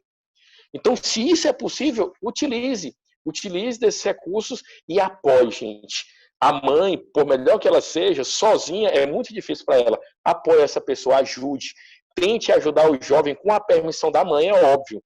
Tudo com permissão da mãe e em respeito às leis vigentes a cada país. Se isso for possível, se houver permissão, chegue junto, é rede de apoio, tá? É capital social, como a gente diz também, rede de apoio e capital social, tá? Muito bom. Tem uma pergunta da Vera, eu não entendi bem a pergunta. Vera diz o seguinte: pode falar um pouco sobre o efeito Werther? Sim, efeito Werther, né, do alemão Werther, é um livro, esse efeito veio de um livro do escritor Goethe, que o título do livro é Os Sofrimentos do Jovem Werther. O que é isso? Nesse livro, ele virou um best-seller na Europa, tá, no século XVIII. E um jovem no livro, personagem principal chamado Werther, se apaixona por uma mulher casada, não consegue, tá, realizar o amor dele, porque a mulher já era casada, e ele se desespera, pega uma arma de fogo e atira contra a própria cabeça. Quando o livro virou um best-seller, vários jovens homens com arma de fogo, do mesmo lado da cabeça que é descrito no livro, morreram por suicídio. E passou-se a acreditar que falar sobre o suicídio ia gerar efeito de imitação, efeito contágio, também conhecido como efeito Werther.